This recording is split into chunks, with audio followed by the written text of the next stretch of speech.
Hey guys, HuzzyGames bringing you another video. Now welcome to a patch note breakdown. So it's actually been 3 weeks since the last patch note breakdown because Riot went on their summer vacation. I do think this patch is quite a doozy because again, when you leave the game for an extended period of time, things tend to happen, or I don't know, sometimes it feels like when a dev is on holiday, they're constantly thinking about the game, and while having a longer time off, they're probably sitting at their pool in LA kind of going, hey, they should probably change this, or something comes to their mind. So again, we're expecting a bigger patch, which is good. All I'm not looking for, and I think some people have been worried about it, is the past few patches, like little by little, the game does tend to be returning back to what it was before. The very high damage, the more one-shots are coming, and that does... It's looking like it's a theme, so hopefully we don't see much of that in this patch note, but we'll see. So yeah, here we go. So the patch highlights, so nothing crazy, but we've got only 2 nerfs, which is again a bit surprising, but Corki and Volibear are getting nerfed, and then Gwen and Severe are getting adjusted, and then buffs, quite a lot of buffs, to Elise, Evelyn, Fiddlesticks, Galio, Karthus, Kled. The Master Yi ones, if they are fully going with what we know about it, very odd. But we'll see. Olaf, Renekton, Talia, and Vex. We've got new skins, and it's the new Star Guardian, so it's the beginning of the event. Of me recording this, they actually unveiled even more Star Guardian skins, so it seems to be one of those events that have part 1 and part 2. And then we've got new system changes to objective bounties, the lethality mythics, which again, like I said earlier, if they are going to what they were doing before, then you'll probably see the damage of those going up and one-shots being easier again. But then we're getting changes to Leandri's, Demonic, and Divine Sunderer. One thing that's noticeable, unless it's just not in here, is the new... Oh, there it is, Neela. So yeah, Neela is here, but they haven't actually put it in here, which I think they normally do, but maybe not. So Neela will be launching July 14th. I always get questions of like, when is the new champion? When are the new skins? July 14th, and the new skins, Star Guardian, July 14th. So that's probably also when the Star Guardian event is launching. We have, though, the new AD carry. What do I think about her? Very quick overview. I think she's cool. She is definitely slightly different, but also very similar to, like, Samira. Do I think she's going to be mainstream? The answer is no. I don't think she's going to be mainstream because it's always going to be a bit weird to have a melee AD carry permanently. It's kind of like Yasuo. You can take Yasuo AD carry right now. He works pretty well there. He works really well with a lot of supports. How often do you see it, though? You don't see it that often. And obviously, he's not designed to be an AD carry like Neela is, but it's kind of the same premise. So I kind of see Neela in that kind of niche AD carry area, like a Callista is. It's a little bit more niche. Maybe she'll be a little bit more higher rating or comp focused, but I think she is cool nonetheless. Let's get into it, though. So we're actually starting with Severe's mid-scope update. So this is kind of the next kind of champion update they're doing to try and just give a bit more life into a older champion without doing a full rework. So a lot of base stat updates, like a lot of them. So less health to begin with the game, but more mana. Less mana growth, though. Mana regen is also less. Mana regen growth is also less. The base attack damage is less. Attack damage growth, though, is more. And attack speed growth is more also. So let's just kind of get the gist. So she's been dethroned as the queen of late game team fights, which that's been quite a while since she's been that, to be fair. Her short range meant she had to work twice as hard as other AD carries to do damage, which is true. Or you're basically finding yourself to do lethality and just throwing a Q and hoping for the best, which led her opting for lethality builds instead of crit, while other marksmen have gained attack range over time. We are giving Severe new tools to lean into her strength as a close range AoE DPS hyper carry that reward her for playing on the edge of danger. I don't know if I'm crazy here or anything, but I've never really thought of Severe as a late game hyper carry, like ever. Like even when Severe's done more of a crit build, she's never been a hyper carry to me. But maybe, I don't know. But with the update, we're setting Severe up to have the strongest AoE DPS output of all the marksmen. Ooh. As long as she can stay alive to use it, well, that generally helps. We're hoping Severe players find that her damage potential is now higher and much more consistent due to the adjustments we've made to Ricochet and Signature Boom and Boom. So it is worth knowing if they're doing this in the language that they're talking about, and you currently play Severe. To me, this is we're taking away the lethality build, or we're taking away strengths of that build, and we're actually trying to make her a proper AD carry marksman again, therefore doing kind of a standard AD carry crit build. That's what I'm getting from this myself. So you're getting passive fleet of foot, so bonus movement speed is going significantly up, and the decays over 1.5 seconds to the 2, but yeah, a lot more movement speed. That's really nice. The Q, and this is the big thing here, the critical, so yeah, it now scales the critical strike chance, her Q, dealing up to 50% bonus damage at 100% crit, which again, if you're doing a crit AD carry build, they want you to get to 100% crit. That's, I think, 5 items at the moment, with then, well, it's either 4 or 5 items to be at 100% crit. So again, that's what they want. It is on a higher cooldown though, but it will be dealing a lot more damage with the correct build. And again, the correct build is crit. Again, if you try to do the lethality build, by the way, this is just straight up a nerf. Why? Because your AD, the base damage of it has gone down, and the AD ratio has also gone down because you're relying less on building AD lethality because the lethality items got more AD on them. And you're actually going with scaling with crit. So yeah, do not do the lethality build anymore. Holy moly. And this is the type of thing that some players are going to take a while to adjust to. And some players are going to be massively punished if they don't adjust quick. So there's that. The Ricochet, again, oh my god, huge total AD nerf to the Ricochet. So again, stick away from big AD builds. Mana cost has gone down though. The buff duration has gone up 1 second, which is nice. The cooldown of it has gone 10 seconds all ranks, so it's kind of between level 2, level 3 in terms of what it used to be. But you get new things.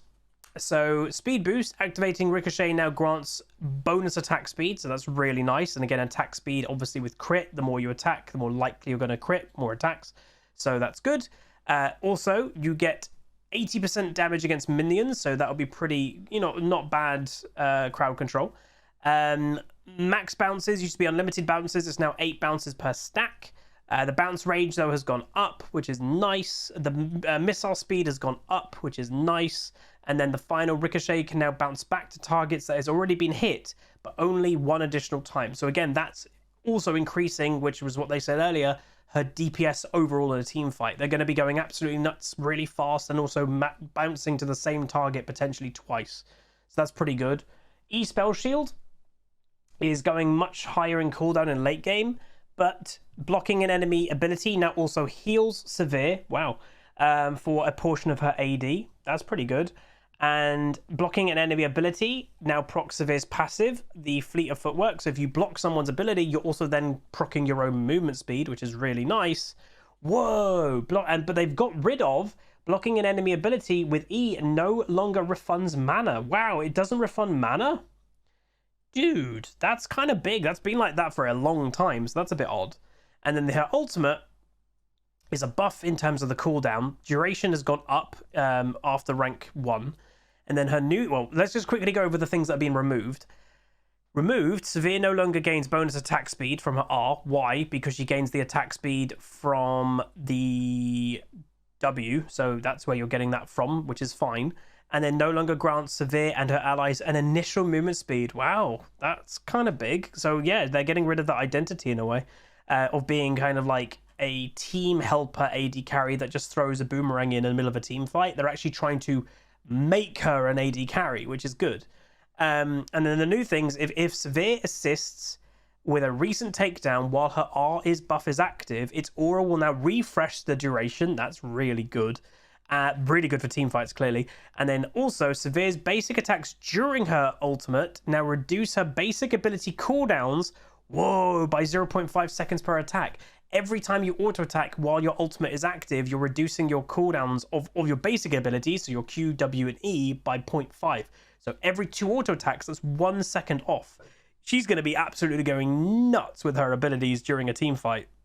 That's pretty cool. So yeah, can definitely see why the writer's saying that she's going to be the highest DPS AD carry in a team fight now. She's still not going to be great in a 1v1, but that's pretty cool. I'm looking forward to see some cool Severes, hopefully.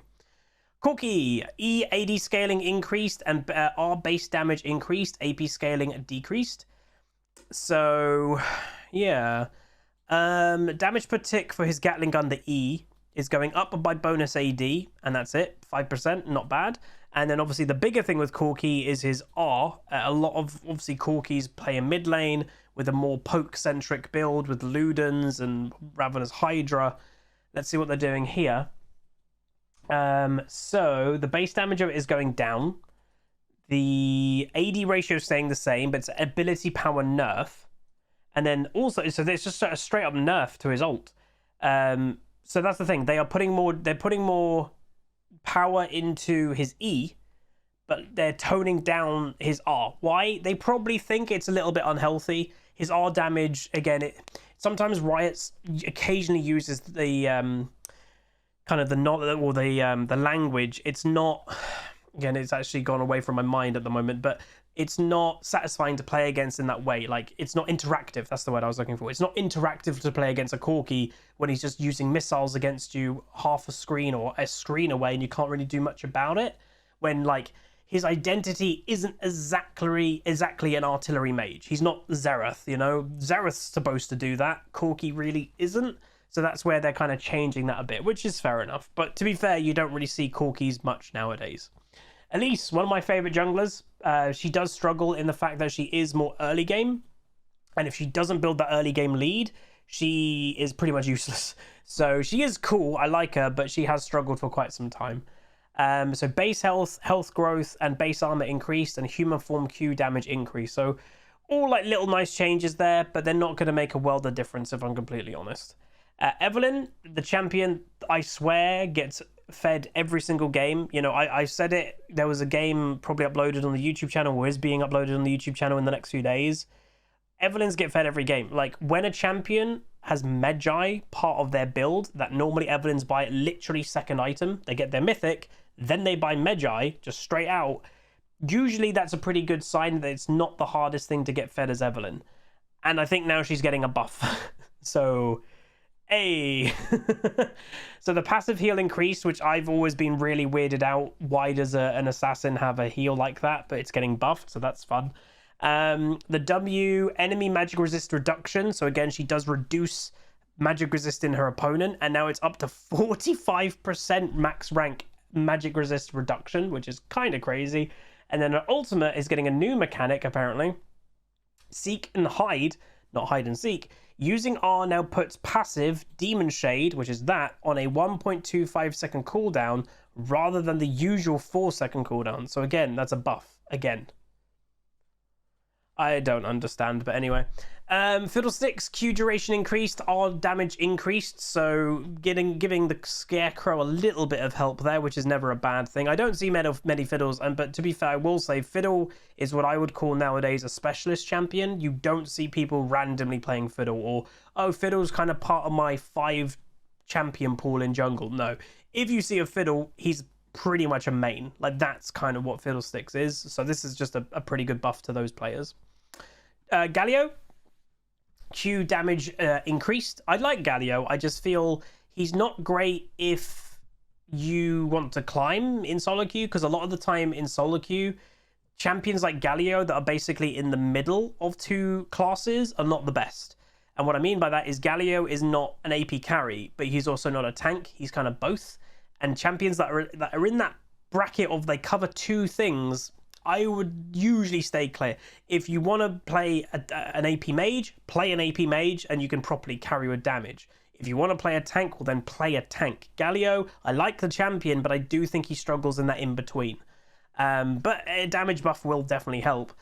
Tornado damage per tick was doing 2% of target's maximum health with AP scaling. It's now doing 2.5 with better AP scaling, so that's always going to be a good thing. Also gives him better scaling with more ability power also.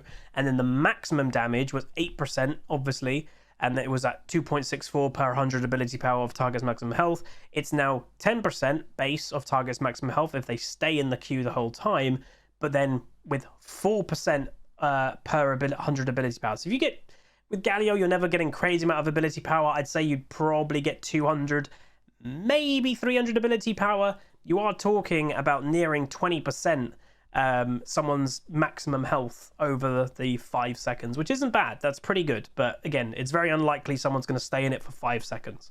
Gwen, again, recently played this champion a couple times, and if I was back in top lane, I would definitely play this champion. She's really fun. She's, I would say, has skill expression. She's not really easy. You can muck it up quite easily.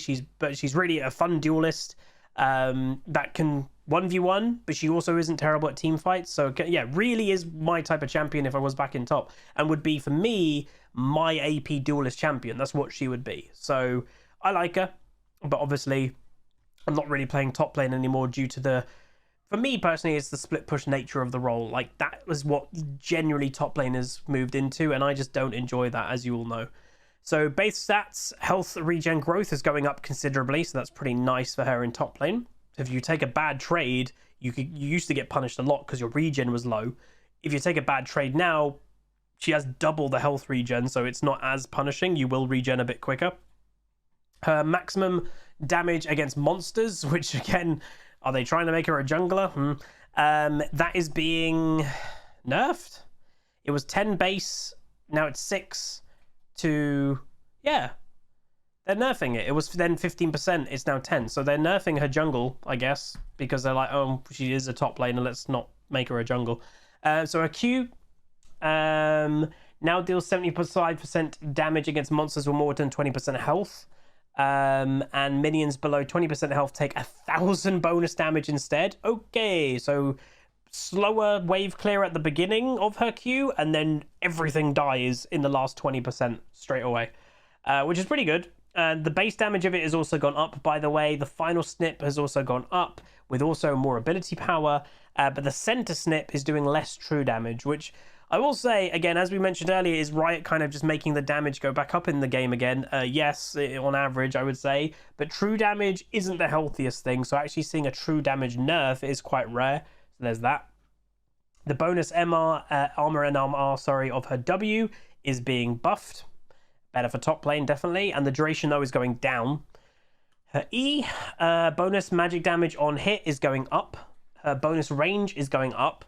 Her cooldown, though, is going up. So that is a nerf later into the game, or mid to the later of the game. And she's no longer getting refunds, cooldown refunds on it anymore for auto attacks. And then her ultimate is going up in terms of damage, both base and scaling with AP. And then new patterns recast after recast resets after damaging an enemy champion is now recast resets after 1 second. Oh, so you don't need to damage an enemy champion anymore. Oh, to be honest, I don't like that, because that gets rid of some of the skill expression to the champion. If you mucked up, or you can't, if the enemy played it well and they just avoided you and your R goes on cooldown, that's your fault. That's a little bit, I don't like that. That's letting, you know, bad play off the hook. I like when abilities have, you know, risks in them, that if you don't damage someone in the right time or the spell goes on cooldown, well, that's a bit forgiving. So yeah, I'm not sure I like that. Karthus, base armor and health growth increased. So he's getting more armor, health growth. Why armor, by the way? Well, he's realistically not a mid laner in any context anymore. You play Karthus in 2 areas. You play him in the jungle and you play him in bot lane. It's more probably the carry role, but you are seeing, or I am at least seeing, some support Karthuses, which... would say what you think of it. I'm not a massive fan of it, but a base armor buff is going to be a buff for that role specifically, or bot lane in specific, because you're against AD carries. Kled, QAD scaling increased, W cooldown decreased at all ranks. So again, Kled does seem to be that type of champion once again that is a specialist, that you only really see Kleds if they like main it. And Kled to me is what I would also call he is like a proper character champion, that it's kind of like Draven. Certain players like the character of Draven, therefore they play Draven. Kled's kind of the same. He's absolutely crazy, and I think some people just like find him funny, or they like that vibe, and therefore they play Kled. So not massively a buff, or not really going to change top lane as a whole, I would say, but it's good for the people that already play the champion. So yeah, his Q's getting buffed a bit better scaling, and also the W, which is a big deal because that's a lot of his DPS is going down on cooldown. Okay, though, this is going to be interesting. Have they actually gone and done it? Because if they do the changes that were potentially going to be implemented, Master Yi could just literally turn into a permaban, because he is a very basic champion, and the more basic a champion is, obviously the easier it is to play, but usually it's way worse at higher rating because it's more basic, therefore the player base at high rating can counter it easier. But when you have a basic champion that is completely and utterly reliant on stats, like he is an auto-attacking, right-click stat champion, if they give him a couple broken-ish things, it can go out of control. Like, just see Bel'Veth. Bel'Veth is basically the modern version of Yi, and Bel'Veth is a pretty big problem right now. So, let's see if they're actually going through with it, because I will say, there are a couple Master Yi mains that, float around on especially Twitter. They're very vocal all the time. Yi sucks at high rating. Give me a buff. Give me a buff. I was paying attention to a couple of those Yi mains, and when the buffs got announced, they got very quiet. I do partially think, one, because sometimes you can wish for something, and then when it happens, you can kind of a little bit regret it. Because it's like what I said. There's no point about being a Master Yi main or any champion main if your champion then becomes too crazy that it's just going to be permabanned. Because guess what? You cannot play a champion that's permabanned. It kind of is the opposite problem. So let's see. So, Master Yi has always been a champ that is strong at low levels of play, but not so great in higher skill brackets, which I will say, what's the problem with that? I've always been an advocate for there should be champions that are good in low rating, bad in high rating, and the other way around. Like, that is, to me, completely fine, but apparently not anymore. We've been keeping our eyes on Yi after our last set of nerfs, and now feel like we can give him some power back in a way that helps him reduce this skew. Since Yi is pretty dependent on being durable in high brackets of play, because again he just gets one shot basically, we're giving him more ways to increase his survivability in fights. So the big one here for me is attack range is going up by 50. He's a low range auto-attacking champion with an attack speed steroid, and suddenly he can attack much more, well, easier really, let's be honest. So that's a bit for me straight away. This is also a pretty big one. Well, they all are, to be honest. Your Q Alpha Strike, you can now pick where you go, which is a big deal. I'm kind of okay with this. I'm just not okay with that, and also what we come to in the W. So he used to be, when Alpha Strike ends, Yi is placed 75 units in front of his primary target. But now, it's by default, Master Yi will be placed 75 units in front of the target. But during Alpha Strike, Master Yi may right-click to instead be placed 75 units in the direction clicked. Do not underestimate, or do not kind of think that this is a small thing. This is huge. Like, honestly, 75 units is not small.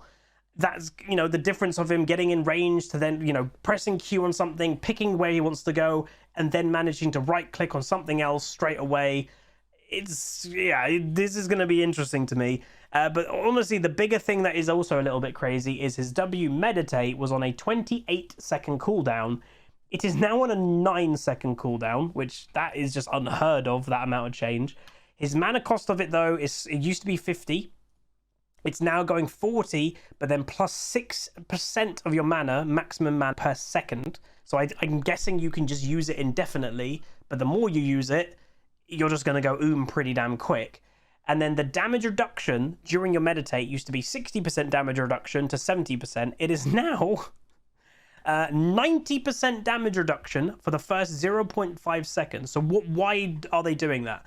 It's simply if you're a Master Yi that has okay reactions and you're seeing something about to hit you that's going to hurt, like a Vigor ultimate, let's just say, if you just tap the W, bam, 90% damage reduction. Unless, obviously, true damage, I believe, does still just go through it. But if it's a normal ability, 90% damage reduction. Reduced to 60 up to the 70 for the remainder of the channel. So exactly what it used to be. Exactly the same as it used to be, apart from the first 0.5 seconds. To me, this is absolutely nuts. When you're... If they did any of these changes, I think people would be like raise an eyebrow. The fact that they're doing all three at the exact same time, to me, is just bizarre. And then lingering damage reduction is for 0.5 seconds after meditate ends. He'll still, by the way, have some damage reduction. So for half a second, he's not meditating anymore. He's not going on. He's still got damage reduction for half a second. I don't know what Riot's doing. Like, I really don't. But all I will say, do not be surprised if Master Yi is literally permabanned everywhere now. So if you are a Yi player that's been screaming for buffs all this time, well, you got your wish, but it might have completely backfired because you now may never get to play Master Yi. So that's kind of funny. Olaf, base health regen and health regen growth decreased, passive max bonus attack speed increased early, Q mana cost decreased early and increased late. So Olaf's mid-scope update helped him establish his place in top lane, but he hasn't been as powerful in the jungle. So we're giving some of additional buffs that should help his jungle roots. So there you go. They're basically just giving a bit more jungle presence, which is never a bad thing. Renekton, ooh, that's going to help a bit. I've always liked Renekton, and I know people be like, Huzz, what? You always say don't play Renekton. I say don't play Renekton because I'm just not an advocate for early game champs. If you play well as Renekton in solo queue, you snowball, yeah, you can do well. It's just harder to snowball with everybody knowing that, oh, just stay away from Renekton early, he's going to fall off. Giving him scaling is the answer. That's how they make Renekton viable in solo queue. And what the problem with Renekton is even though he was ridiculously weak in solo queue, pro play kept picking him because I've always mentioned, and some people still don't get it to this day, pro play is so different than solo queue. Pro play is about your team comp, and even if you're picking like a Renekton, you're picking him for a different reason than you are in solo queue. In solo queue, you're picking him to early game snowball, and that's about it. In pro play, you have the lane pressure more than the snowball. So you've got lane pressure Renekton that you can put with a jungler and you can dive the enemy top lane or win practically any 2v2 in top lane. So you've got that presence. And then that early game presence that Renekton gives you should translate into objectives, mainly Rift Herald around top lane, which then builds you an early game lead that then you can pair with a hyper carry late game in your bot lane.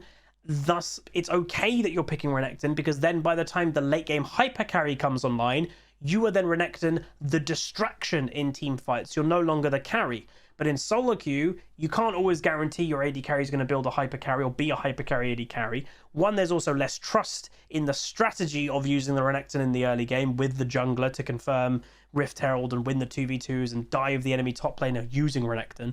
It just doesn't work, but in pro play it does. So Renekton kept getting nerfed because of pro play when he was already bad in solo queue. But they're giving a buff. So his Dominus ult, so the magic damage per tick, is now also doing tick damage or damage from 10% of your bonus AD. So again, bonus AD is not your base AD. Bonus AD is only from item purchases. That's not too bad. That gives him scaling. You know, that's the word, is scaling. And Riot, obviously, with their puns, scaling, great. So that's good. And that will help the Croc, no doubt. Maybe I'll give him a go in Unranked to Diamond to see how he feels.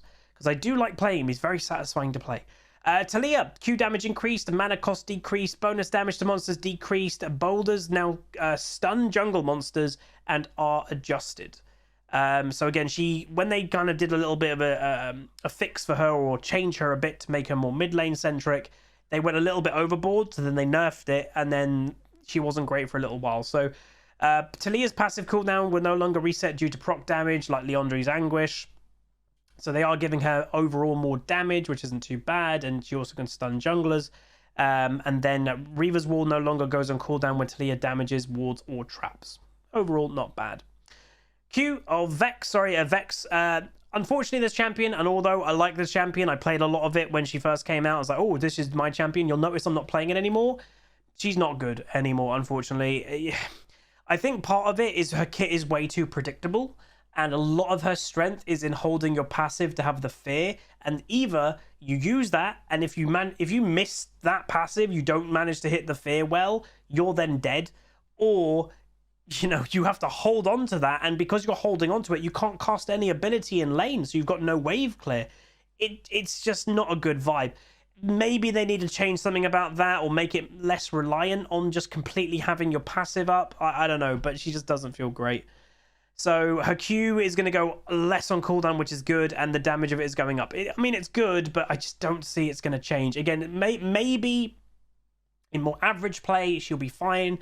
But in the rating that I will say I am now, and I don't want to give too much away, you can't play Vex. Or unless you're a specialist Vex and you're just very talented at the champion, with me having a champion pool that I swap my champion every game pretty much, I just can't play Vex. There's just better champions. It's that simple. There are better champions than Vex. So, yeah.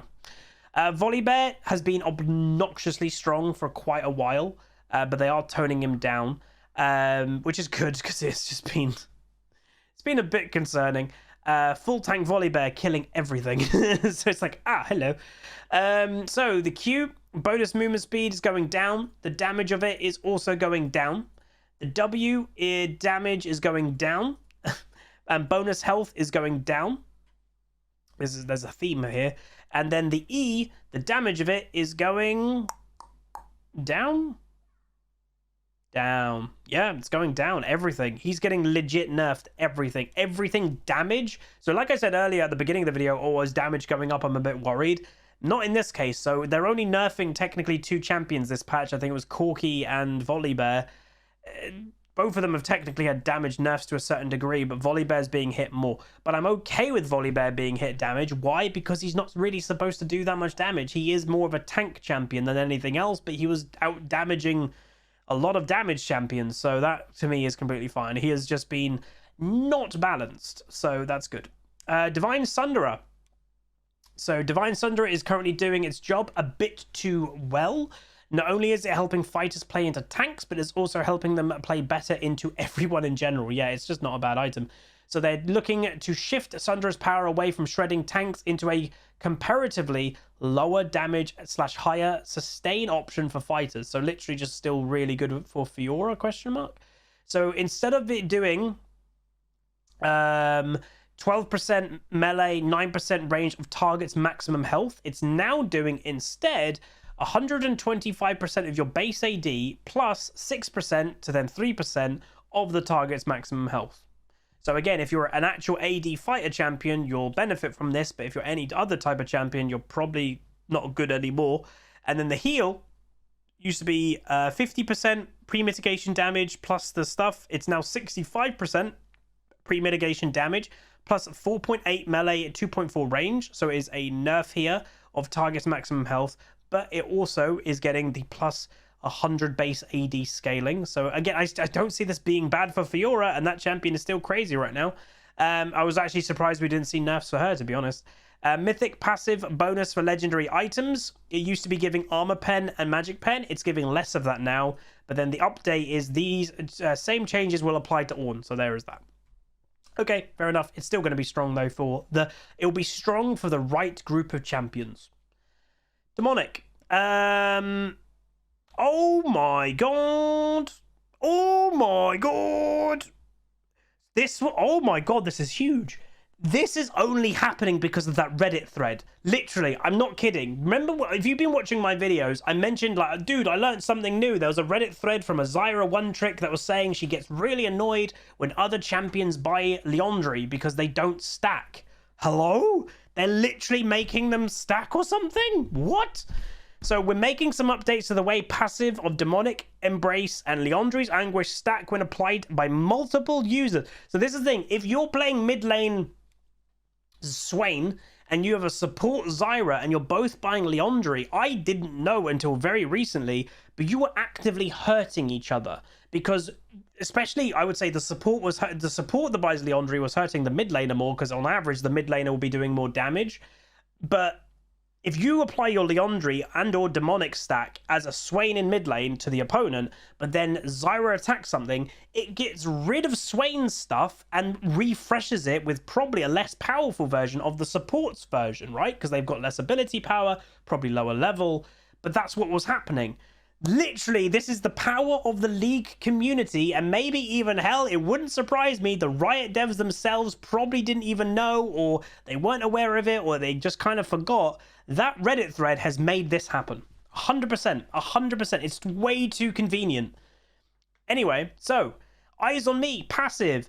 Azakana's Gaze now stacks when applied to multiple users. However, one user cannot refresh another user's application of the passive. So again, if one user's Demonic Embrace is about to time out, with you doing an attack, it doesn't refresh their Demonic, and that completely makes sense. Same for Liandry's, stacks can now be applied with multiple users. Oh my god, I will say, hilariously, this is actually quite a big buff to me as a player, because if you look at my champion pool, most of my mid laners that I play on average, Viger doesn't, but I play Swain, Anivia, I occasionally still play Malzahar.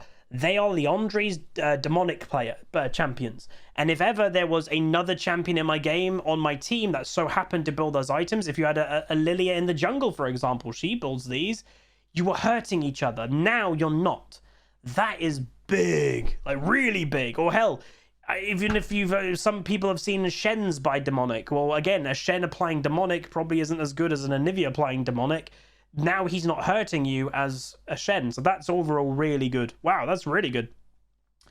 Dustblade. So assassins are currently doing a balanced amount of damage with lethality items, but the class overall is just a tad weaker than we... Oh, no, it's not Riot.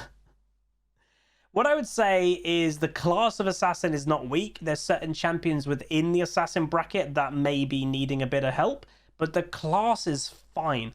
I'm playing Zed in master rank. It's fine. I see Kiana's wrecking face without hitting still half of their abilities. They're fine.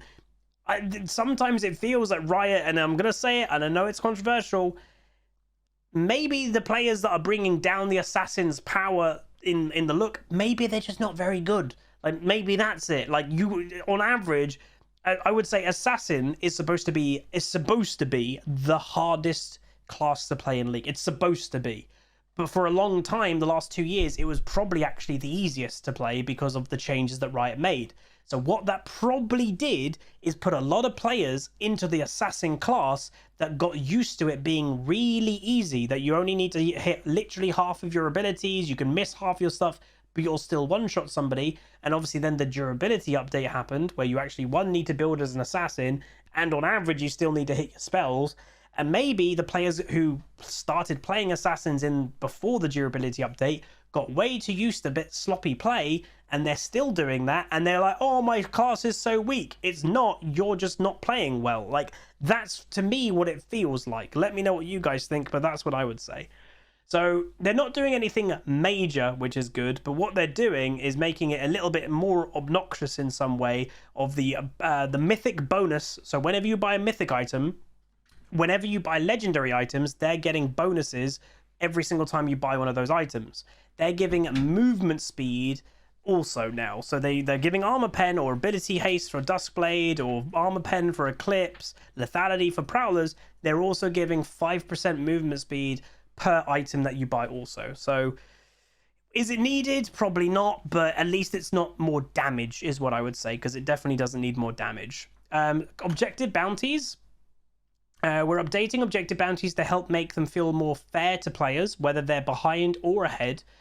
When we created objective bounties, the intention was for teams that are behind to be able to catch up, blah, blah, blah. So they're doing the bounty lingering duration was 5 seconds. It's now going up to 60. Get cash now. Bounties will start to fall off a little earlier when the losing team reduces the lead. So you're catching up. It will notice that quicker. Claiming an objective bounty as bounties are lingering now cancels all other bounties on the map. Okay, that's better. And Horde is going to hoard. Champions with gold accumulating passives like Draven or Gangplank and runes like Treasure Hunter no longer count towards your team's total gold when calculating bounties. That's quite good, because you could be behind overall as a team, but because your Gangplank's been farming well, his passive has made a lot of gold from his Q. Oh, we're actually not going to gain that much from the bounty, but you should because your team's behind. That's fair.